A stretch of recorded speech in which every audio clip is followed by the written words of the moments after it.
You literally experience. So understand, you can literally experience the manifestation, the object moving existence just by your consciousness. And it's very easily. Now, as all of us are doing this manifestation, we are going to be entering into a very, very important a very important section where we're going to be understanding about who is Mahasadashiva Murti and what does he represent? What is the principles of his stands? So let us listen to that revelation now.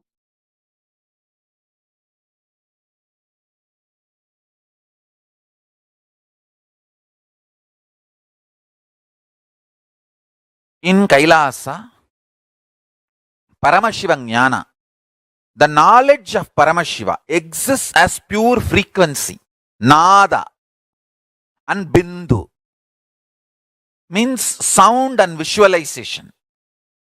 I map that down into Sanskrit, then it becomes concepts and principles. I map that down to English, then it becomes long sentences. That is why my satsangs are long sentences. So let me repeat now. Manifestation, sustenance, rejuvenation, pulling out of delusion, enlightenment, liberation. These 5. Paramashiva does these 5 as Sadashiva with 5 faces. Satyojata, Vamadeva, Tatpurusha, Ahora, Ishana. Listen. Satyojata, Tatpurusha, Vamadeva, Ahora, Ishana. Let me repeat. Tatpurusha, Vamadeva, Agora, Ishana, and Satyojata. Listen intensely. Listen sincerely. Satyojata face of Paramashiva does creation, manifestation. It is the face facing western direction. It does manifestation, Satyojata. Then Vamadeva does sustenance. Agora does rejuvenation.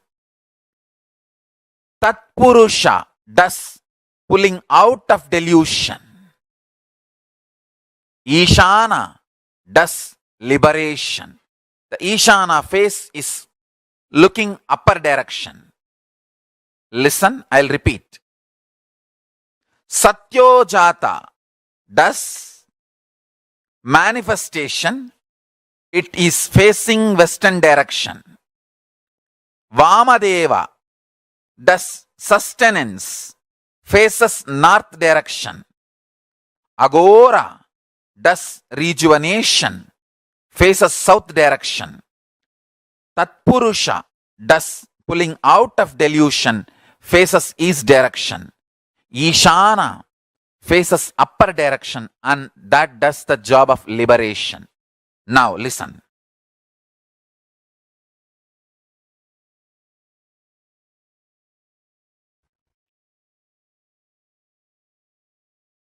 The Sadashiva, he exists doing these 5 Panchakritya.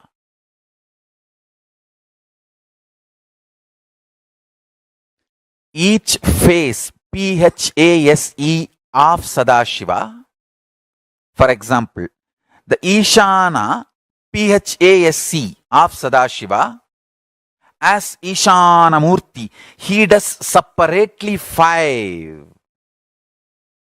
Tatpurushamurti. He does separately 5 action. Agora Murti. He does separately 5 actions. Vamadeva Murti does separately 5 actions. Satyojata Murti does separately 5 actions.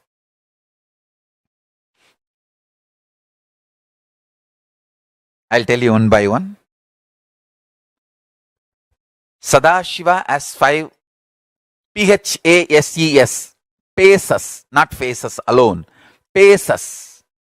Each pace has 5 faces.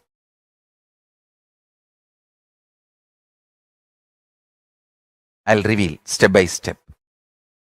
Internalize. It is very important for anybody who want to be my follower, because only if you know what is Paramashiva, you will understand the meaning of Paramashivoham. This whole thing is not just happening in KAILASA, it is happening inside you. It is happening inside your brain now. It is happening inside you now. Paramashiva is sitting inside you now.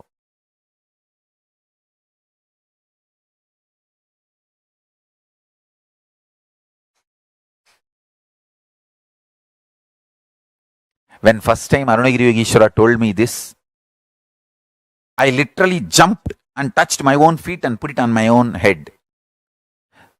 I became so excited. I did not know what to do. Because when Arunagiri Yogeshwara was telling me this truth, it was so alive and real. Listen, please listen.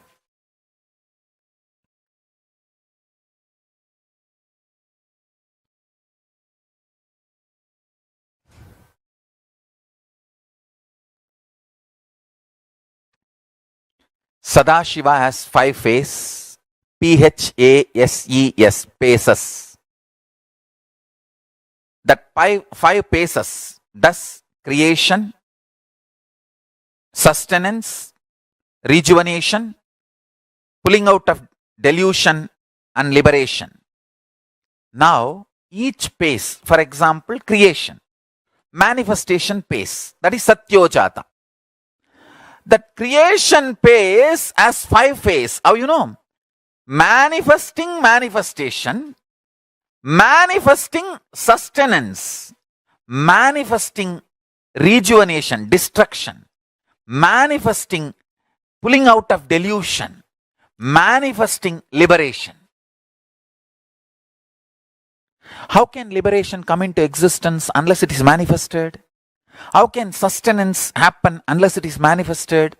So, the manifestation PHASES, pace of Paramashiva, has 5 phases, FASCE.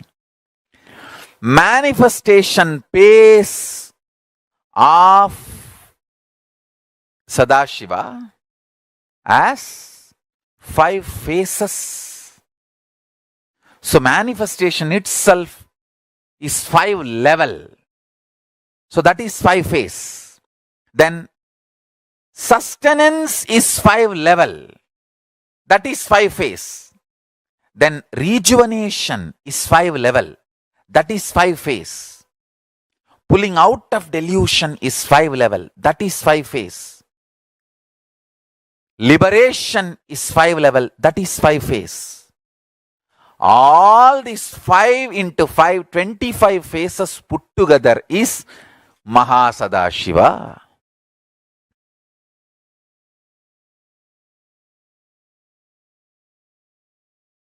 Principle of creation getting created.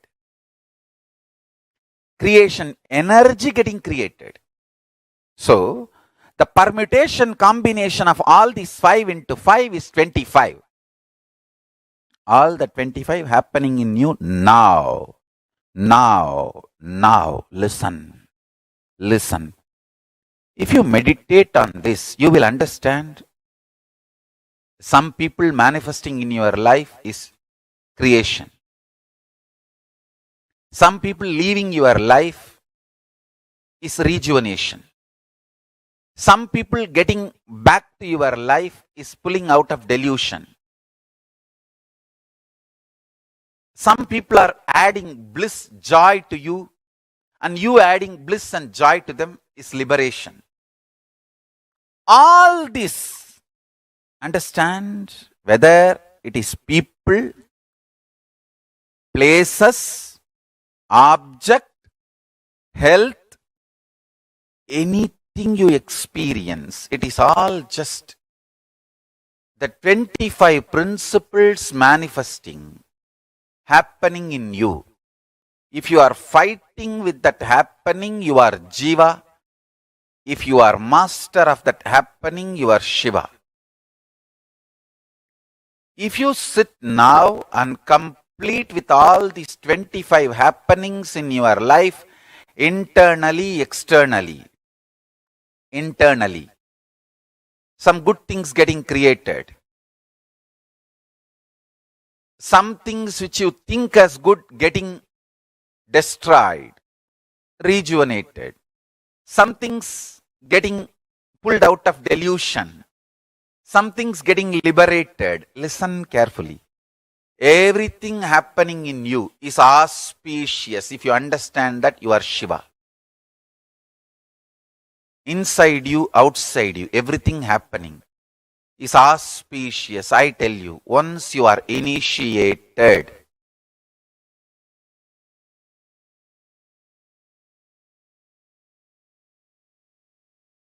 once you are initiated, once you are my disciple, listen very clearly. Even if you think in your life things are falling apart, they are falling in proper place. Understand?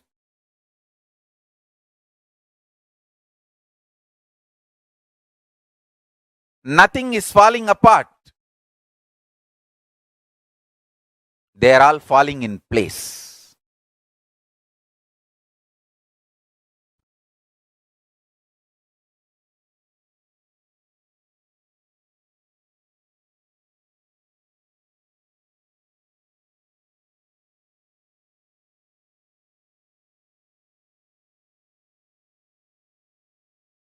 Once you are initiated, you are integrated to Guru, Linga, Sangha, I tell you,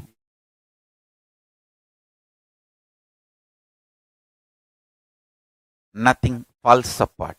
You may, even if you think things are falling apart in your life, they all fall in place. Understand that. Nothing falls apart. Everything happening is auspicious. Everything is falling in place for the higher purpose. I tell you.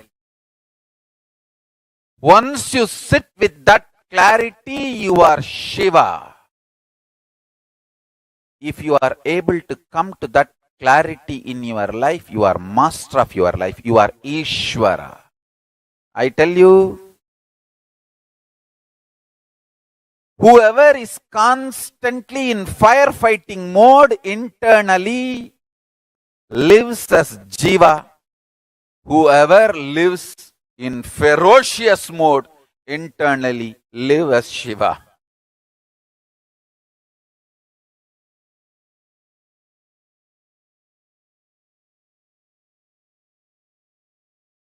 Listen, please listen. Whatever is happening is auspicious.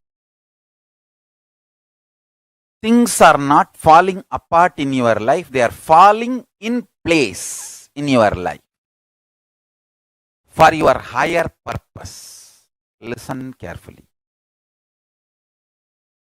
This 5 action like creation, sustenance, rejuvenation, pulling out of delusion, liberation. These 5 principles means like creation of the universe is creation. the permutation combination of this 5 into 5, 25, is happening constantly in you.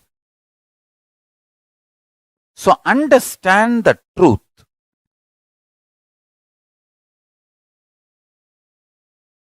Everything happening in your life is auspiciousness. With this one truth, one powerful cognition, if you sit and bring this clarity, completion, joy, restful awareness, this one principle in your life alive, then you are free from death. You are free from death.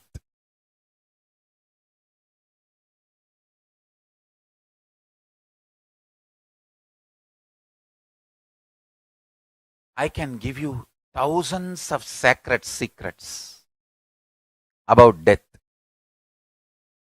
Just catch this one truth. Everything happening in you is this 25 activities happening in your life, internally, externally.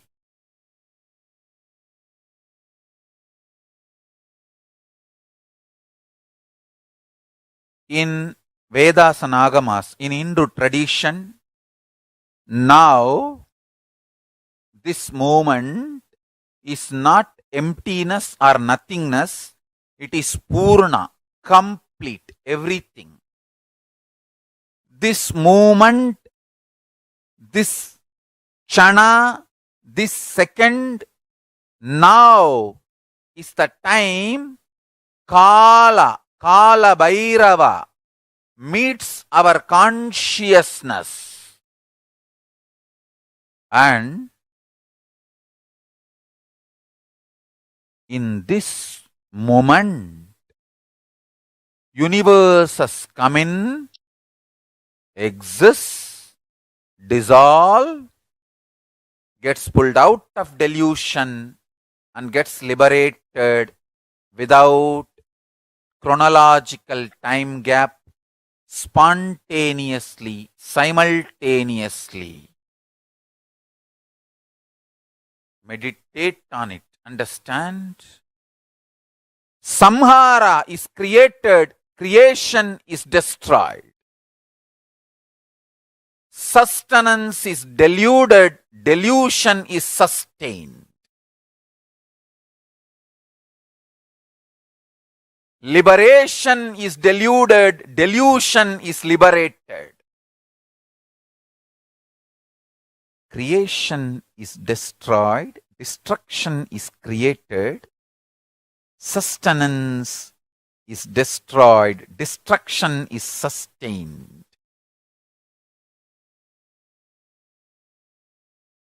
Delusion is liberated, liberation is deluded. Creation is deluded, creation is liberated. Creation is sustained, creation is destroyed. Sustenance is created, sustenance is destroyed. Sustenance is deluded, sustenance is liberated. Destruction is created, destruction is maintained, destruction is destroyed, destruction is pulled out of delusion, destruction is liberated. Delusion is created, delusion is maintained, delusion is destroyed, delusion is pulled out of delusion, delusion is liberated.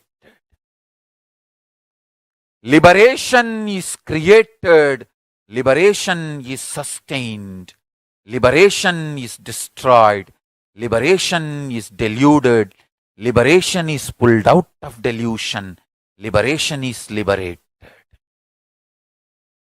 Understand these 5 principles: Srishti, Sthiti,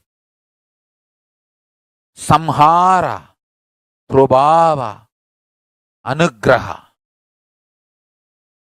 manifestation, Srishti, manifestation, Sthiti, sustenance, Samhara, rejuvenation, Prabhava, pulling out of delusion, Anugraha, liberation. Understand these 5 principles. I am reading out from Akashic records. So watch this satsang at least 5 times. Let these truths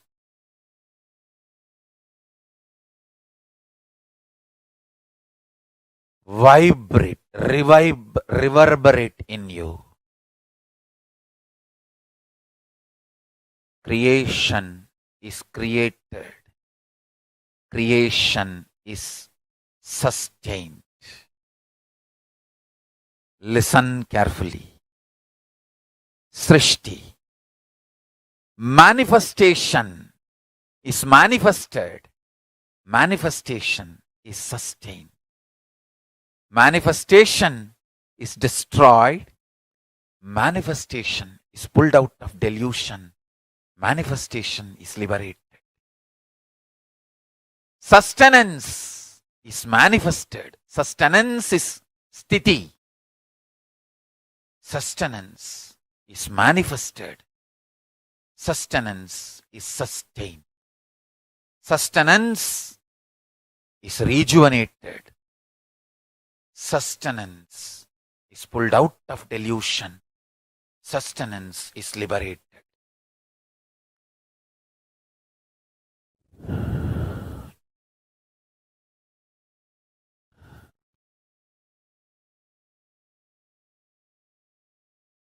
Samhara, rejuvenation is manifested.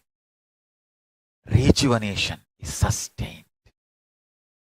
Rejuvenation is rejuvenated. Rejuvenation is pulled out of delusion. Rejuvenation is liberated. Delusion, Trobhava, delusion. The delusion is manifested. The delusion is sustained. Delusion is destroyed. Delusion is pulled out of delusion. Delusion is liberated. Anugraha. Anugraha is manifested. Anugraha is sustained. Anugraha is rejuvenated. Anugraha is pulled out of delusion. Anugraha is liberated. Anugraha is liberation. Liberation is manifested. Liberation is maintained, sustained. Liberation is rejuvenated. Liberation is pulled out of delusion. Liberation is liberated. Understand these 5 principles of existence. Srishti, manifestation. Sthiti, maintenance. Samhara, rejuvenation. Delusion. Prabhava, pulling out of delusion. Anugraha, liberation. This 5 dimension of the universe merging with one another, crisscrossing with one another, permutation, combination of these 5 with one another makes 25 faces of Paramashiva. This 25 faces of Paramashiva is now happening simultaneously, spontaneously without time gap.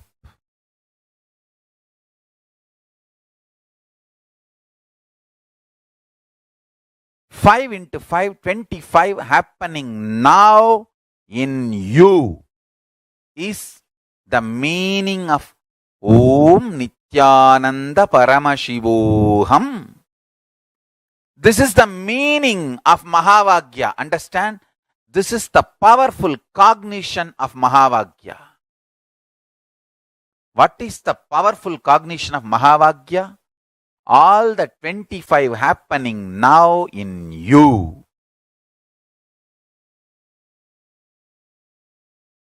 All the 25 happening now in you.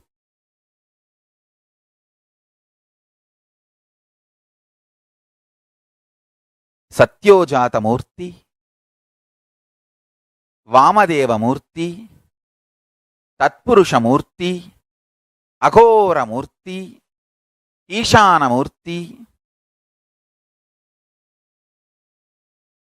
all the 5 put together as Sadashiva Murti, and all the 5 into 5 put together as Mahasadashiva Murti is happening in you now.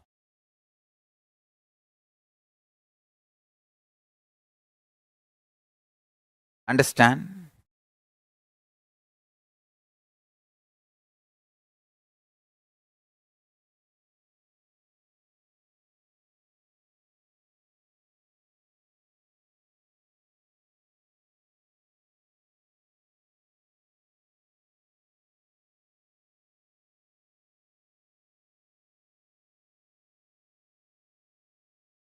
Listen carefully. I am teaching you the science Paramashiva Jnana, Paramashiva Vijnana, brought by Parashakti, given by Paramashiva himself to Parashakti and brought by Parashakti to planet Earth, Kanchi. And she started spreading it from Tiruvannamalai to the whole world.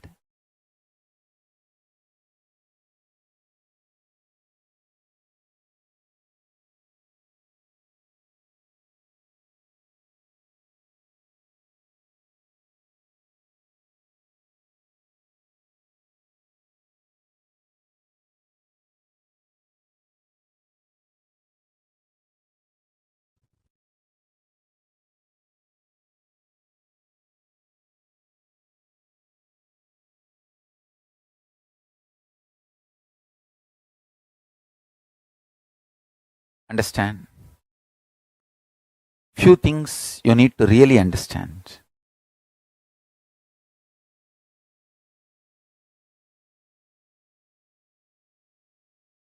There is nothing called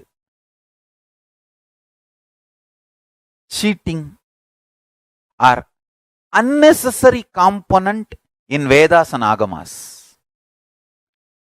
Not one line of Veda Agamas are exploitative. They are extremely honest, truthful. And I really want to tell you, the extreme honesty and truthfulness of Vedas and Agamas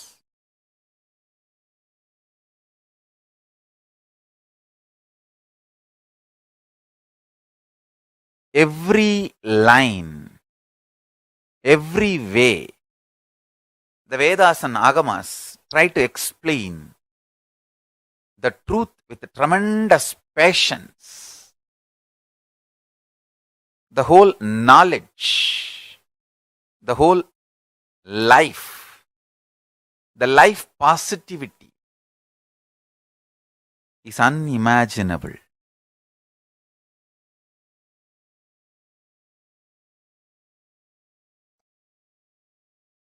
Just listen to this powerful cognition. Paramashiva exists with an individual, independent identity with unimaginable form, formlessness, and the pure beauty. He manifests as Mahasadashiva and Sadashiva and Tatpurusha, Ishana, Agora, Satyojata, Vamadeva Murtis. In that forms also he manifests.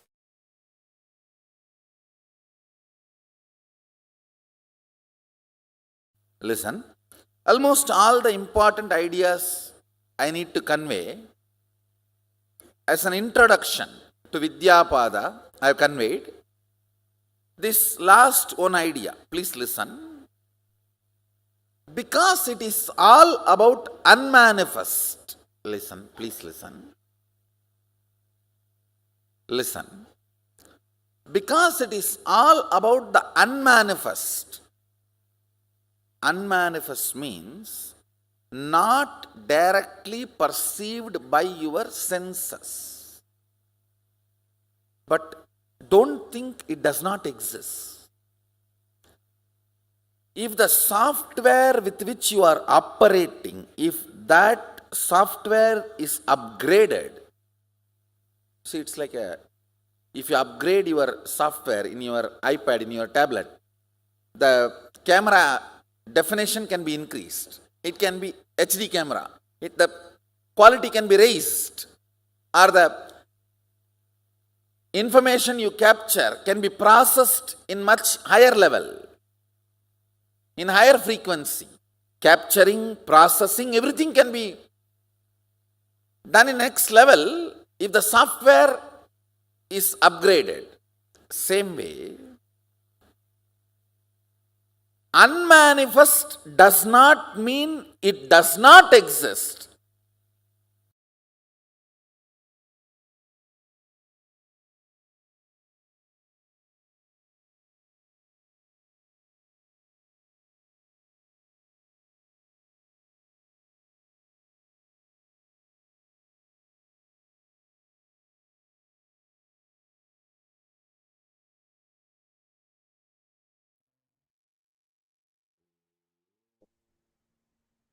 How many of you understood about Mahasadashiva Murti, the principle that Mahasadashiva Murti represents? What he stands for, what he represents? Mahasadashiva Murti is that form of Paramashiva who embodies the permutation combinations of the Panchakrityas of Paramashiva. Yesterday, we all saw about Sadashiva Murti, right? Which is the 5 faces of Paramashiva. Now, we are seeing about Mahasadashiva, who is a permutation combination 5 times 5, the 5 faces of Paramashiva times the whole, each phase going through all the 5 phases. All of it put together is Mahasadashiva Murti. And Swamiji also so beautifully explained to all of us, making all of us understand about how this happens within us. What is this 5 times 5 equals 25? How each phase by itself goes through the 5 phases. So it's like, wow, 25, the moment you start cognizing these 25 phases and faces of Paramashiva, you would start expanding so powerfully inside the speech. Many of you understood this so far.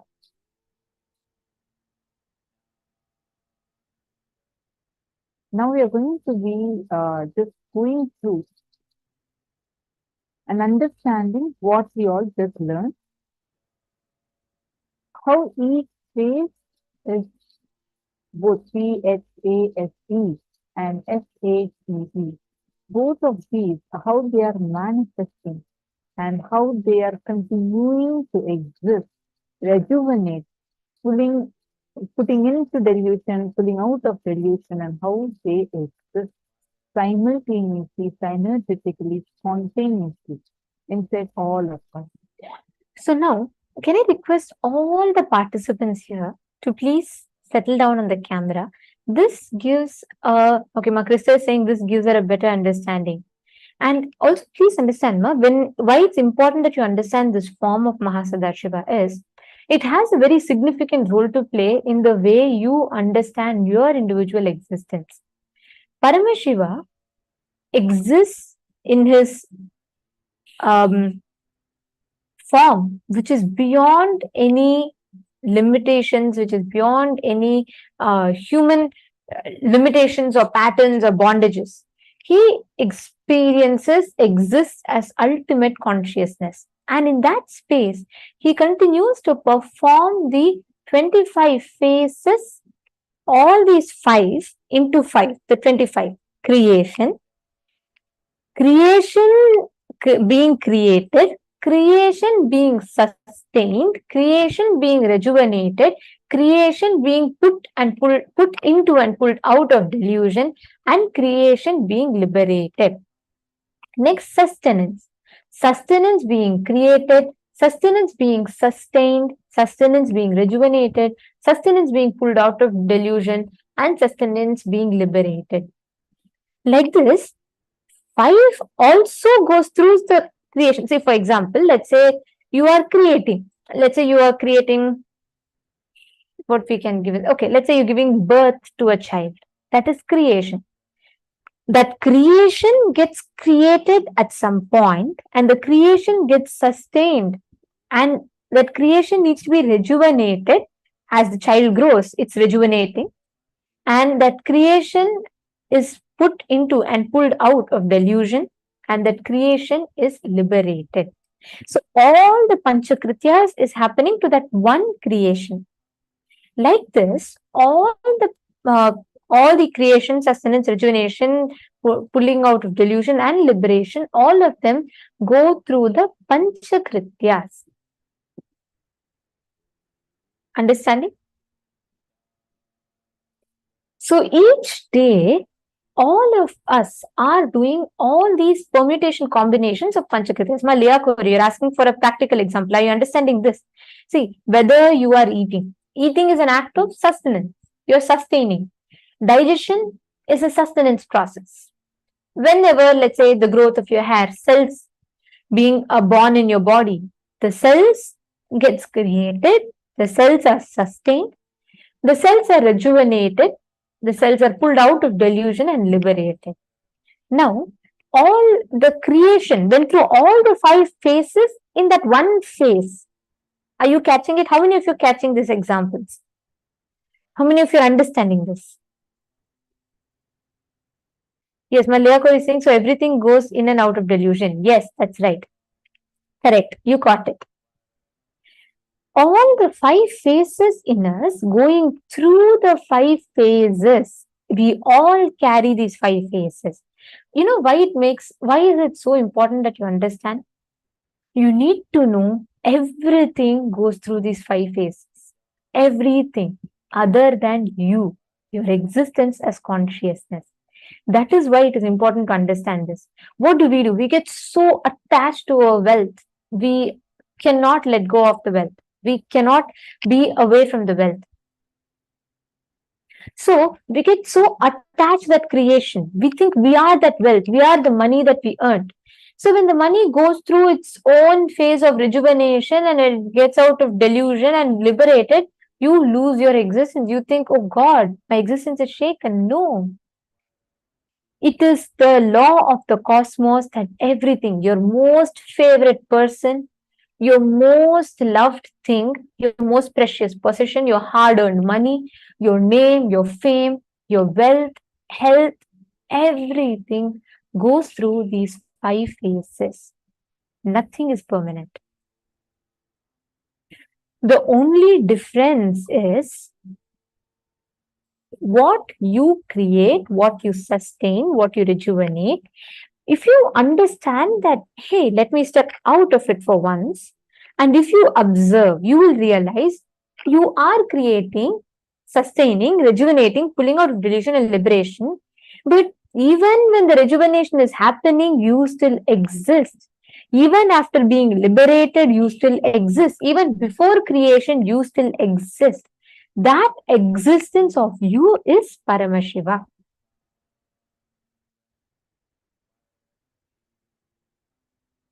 So Makrista Heltman is saying that makes me understand life changes that have happened with me recently. Swamiji said when you are his disciple, things will not fall apart, but fall into place. And I witnessed that. Beautiful. Very beautiful, Ma, actually. Very true. Nothing falls apart. Everything falls into place. And when you step out of that, see, what most of the times we do is we get so attached personally to our situations. You get so personally attached to your success. I've seen people so attached to their success, their name and fame, that they will, even the most important decisions of their life they'll make, they will let the name and fame govern their decisions. Many times they'll sacrifice the best good for them just so that they sustain that name and fame. But we get so attached to it that when that name and fame, if it is being created, it is going to go through all the 5 phases. We need to understand that. So when that name and fame gets liberated, we get shaken. If you just unclutch from this whole or the whole mind plane, if you just step out, you will realize, oh my God, that's true. Even before this name and fame was created, I existed. Even after this name and fame was liberated, means it went. I still exist. That means I am something more than the name and fame. Like this, if you just map closely to all situations of your life, you will catch how you exist. Understand whether it is people, places, object, health, anything you experience, it is all just these 25 principles manifesting, happening in you. If you are fighting with that happening, you are Jiva. If you are master of that happening, you are Paramashiva. That's all is different. Swamiji has so beautifully summed it up in this line.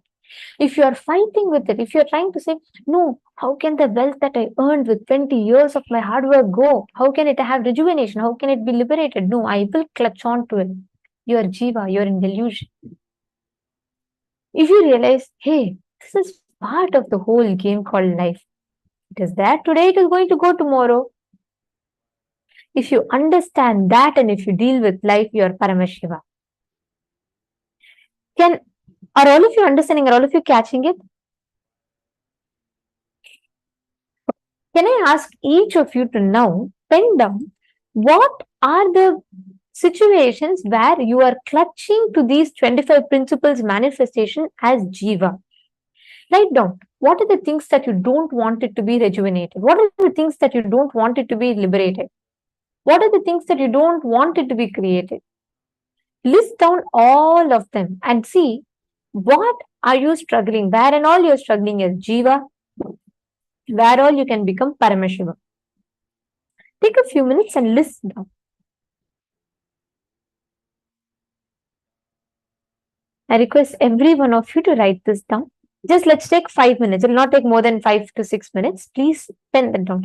Even if you're able to write 5 to 6 examples, that's good enough.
Yes. So now we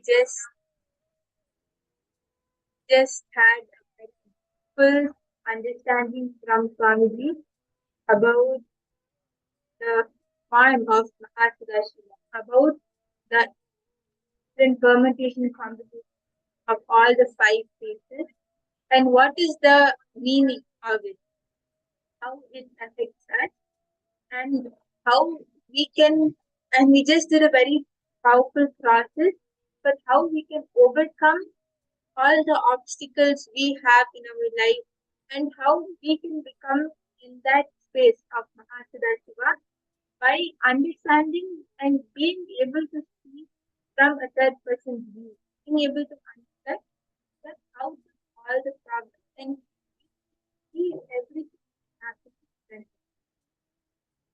Please understand, with this very powerful space, the powerful space of completion and understanding, that all these five phases are happening in me now, right? With this very powerful space and understanding, when we sit in that space of Om Nithyananda Paramashivoham, that all these five things are happening in me, you will simply be able to manifest the power which we are going to do now, right? Yes. So now we are going to be manifesting power of moving a bottle and being able to stop it. So I all the participants get ready. You can bring your bottles, and if you want, it's even optional. You can bring any device, like tablet, any fun device to move your bottle. Until then, I'll be explaining this power.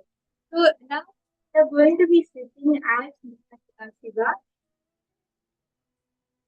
Now we are going to be sitting as Mahasadashiva, organizing ourselves with the 25 heads, 50 hands of Paramashiva, and untouching from everything you have.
Nithyananda. Apologizing for the technical issues. Our audio is not clear. So yes, so now we are going to be, I hope I'm audible now. Okay, Nithyananda. Yes, Nithyananda, I'm apologizing for the technical issue. Our audio is not clear. I hope I'm audible now. So now we are going to be manifesting the power of consciousness over matter, where all the participants will be moving their bottles and toppling them over. If you want, you can even bring any silicon device, any electronic device. It can be your laptop or your tablet or your phone. Yes. So we are going to be manifesting the power of consciousness over matter. And Swamiji just beautifully explained about how we always about Mahasadashiva, right? Swamiji explained about the 25 times 25, 50 heads of Mahasadashiva, and how when we understand that we will be able to manifest that and radiate that. So now we will be holding that same cognition, that same powerful cognition which Swamiji gave in our inner spirit, and we're going to be manifesting this power. So I request all of you to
Nithyananda Paramashivoham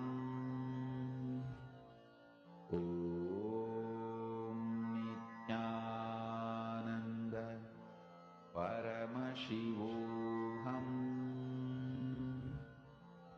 Om Nithyananda Paramashivoham Om Nithyananda Paramashivoham Om Nithyananda Paramashivoham Om Nithyananda Paramashivoham Om Nithyananda Paramashivoham Om Nithyananda Paramashivoham Om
Paramashivoham. Om Nithyananda Paramashivoham. Om Nithyananda Paramashivoham. Om Nithyananda Paramashivoham. Om Nithyananda Paramashivoham. Om Nithyananda Paramashivoham. Om Nithyananda Paramashivoham. Om Nithyananda Paramashivoham. Om Nithyananda Paramashivoham. Om Nithyananda Paramashivoham. Om Nithyananda Paramashivoham. Om Nithyananda Paramashivoham. Om Nithyananda Paramashivoham.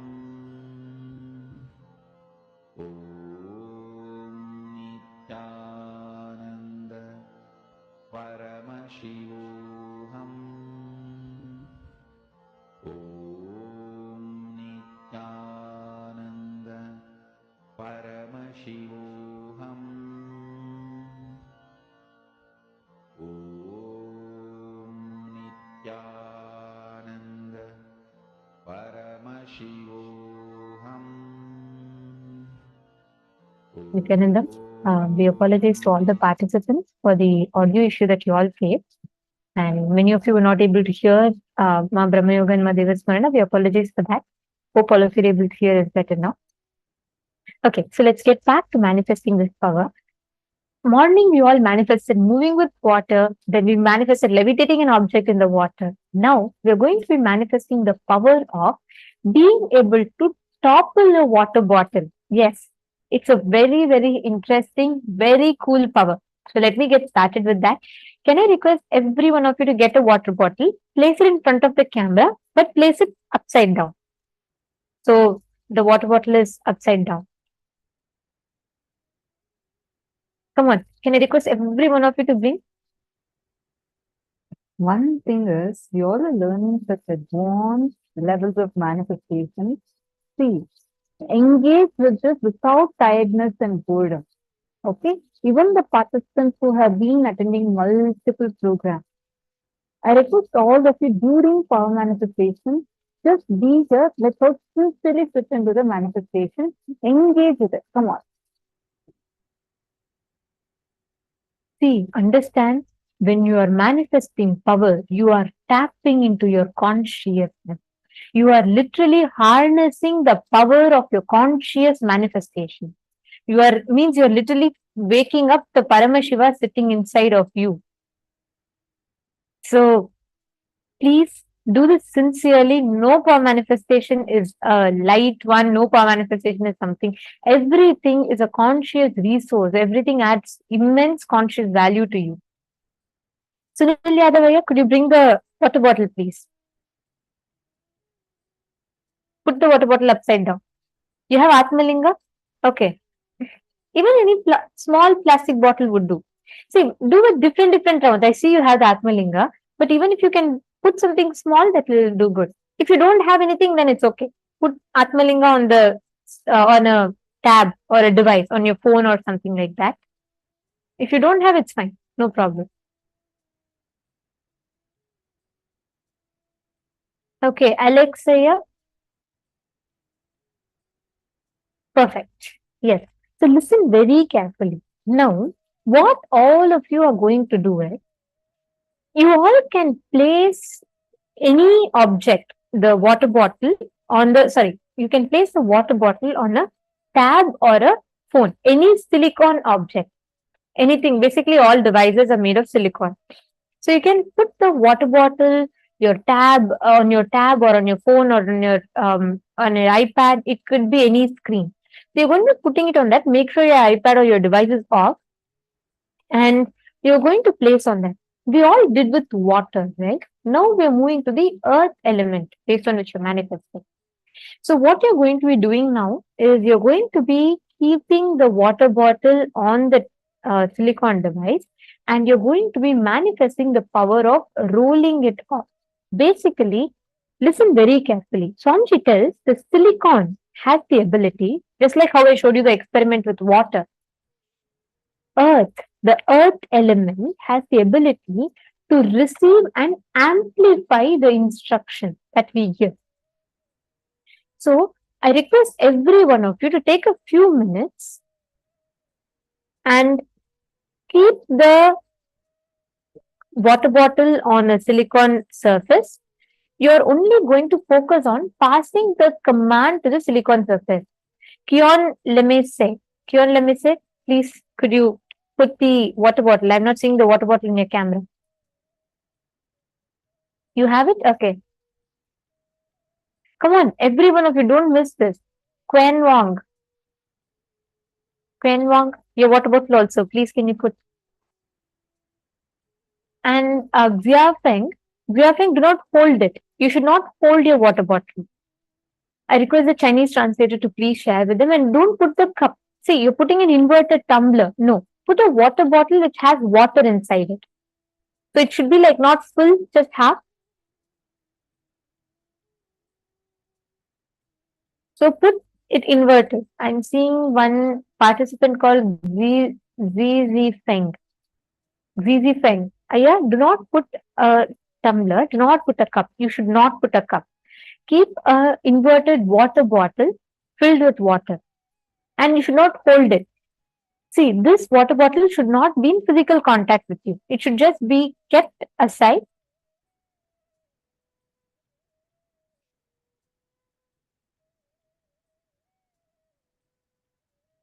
Sanjay Cree. Okay, sorry, I'm just seeing your question. You're asking how does the name and fame go through the 5 phases? See, there's some point at which you create the name and fame, you sustain it, and then you rejuvenate it. Means you discover different ways, you keep rejuvenating it. So at some point, there's a low. Everyone who has, there's a stagnation and there's a low in that name and fame. And then you pull yourself out of delusion. And then the liberation happens, right? So all the 5 phases happen to the name and fame. At some point, it ceases to exist. At some point, it just seems like it's all falling apart. So all of these together. Okay, great. Now I see it.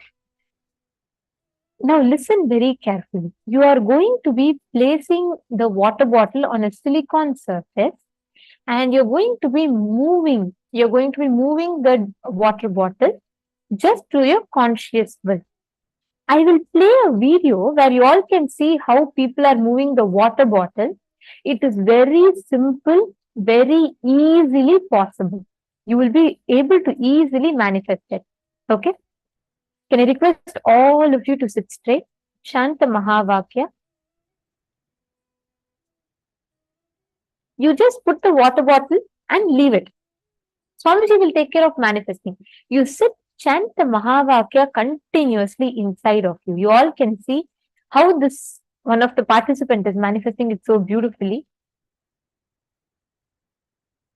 You will actually see how the water bottle starts rotating.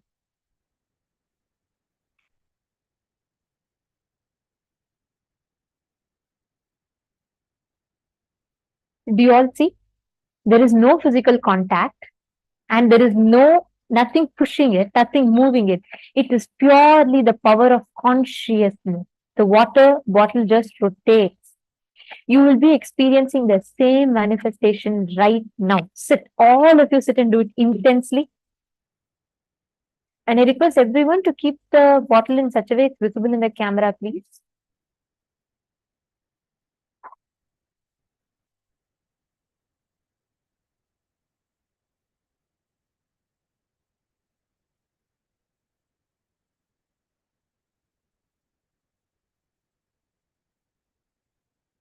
Ma Jing Hua Chai. Do not hold it. Do not touch the bottle.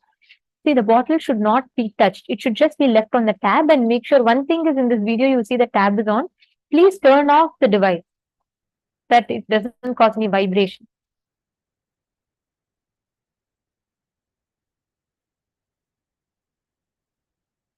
Do not touch the bottle. See, you're going to be moving it only through the power of consciousness. Ma Alizu, that's correct. Ma Alizu, perfect. Now, chant the Mahavakya. You will see that the bottle will listen to you. Understand it has water and earth, both. The water inside the bottle will listen to your command.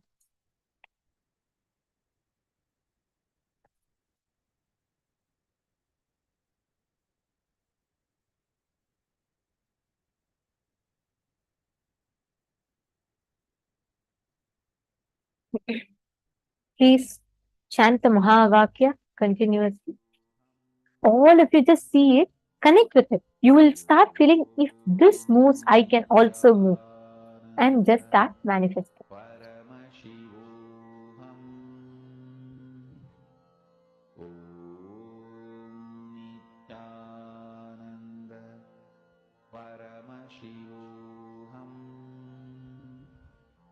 Om Nithyananda.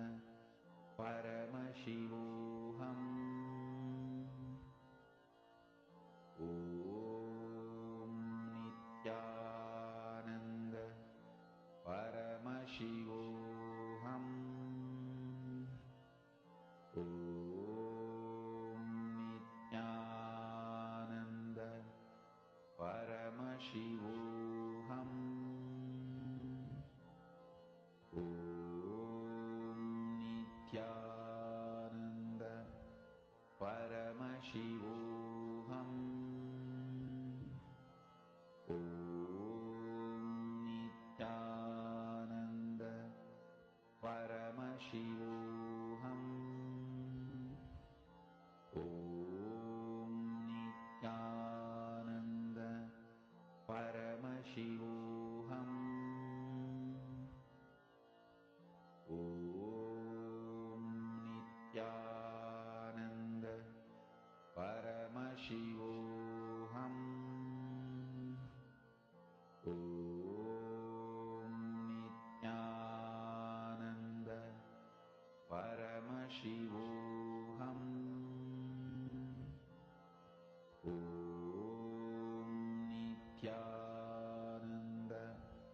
Paramashivoham. Om Nithyananda. Paramashivoham. Om